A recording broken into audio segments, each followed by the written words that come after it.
আচ্ছা, আপনারা দেখছেন যে এসআইআর নিয়ে যেভাবে কেন্দ্র সরকার, বিজেপির অপদত্ত সরকার যেভাবে মানুষকে হয়রানি দিচ্ছে, আর আর আমাদের নির্বাচন কমিশনার যেভাবে মানুষকে কিছুদিন আগে আমরা শুনেছিলাম যে বললো যাদের 2002 সালে নাম আছে তাদের কোনো কিছু দেখাতে হবে না, কোনো কাগজ দেখতে হবে না। এখন দেখতে পাচ্ছি যারা 2002 সালে তো দূরের কথা, তার আগেও যাদের অনেক বয়স হয়ে গেছে এবং যাদের 2002 সালে নাম আছে তাদেরকেও দেখতে পাচ্ছি বেশিরভাগ হেয়ারিংয়ে ডাকছে।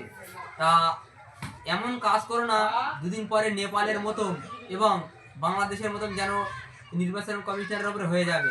আমার তো মনে হয় সমস্ত জনগণ, পশ্চিমবাংলার জনগণকে যেভাবে কেন্দ্র সরকার এবং নির্বাচন কমিশনার যেভাবে মানুষকে হয়রানি দিচ্ছে, আমার মনে হয় মানুষ যেদিনকে মানুষ বিরক্ত হয়ে যাবে তখন দেখবে নেপালের মতো এবং বাংলাদেশের মতো জনগণ যখন খেপে যাবে তখন ওই নির্বাচন কমিশনার মোদির কোলের মধ্যে ঢুকে যালিও কিন্তু কেউ বাঁচাতে পারবে না।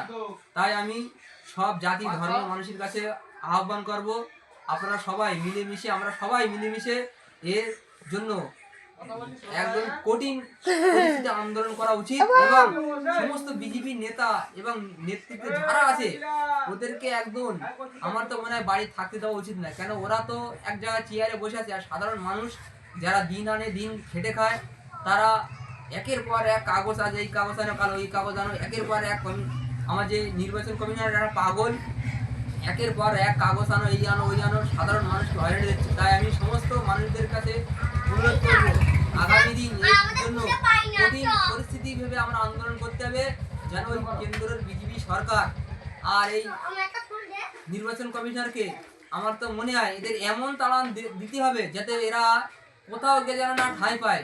এর জন্য আমরা কঠিনভাবে আন্দোলন করতে রাজি আছি, আর অবশ্যই এই আন্দোলন হবে। আপনারা সবাই এই সমস্ত আন্দোলন একসাথে আমরা আন্দোলন করব এবং এসআইআর নিয়ে কেউ অত ঘাবড়াবেন না। সবাই আমরা আছি, সবাই মানুষের পাশে থেকে আমরা সহযোগিতা করব এবং এর বিরুদ্ধে কঠিনভাবে আন্দোলন করব।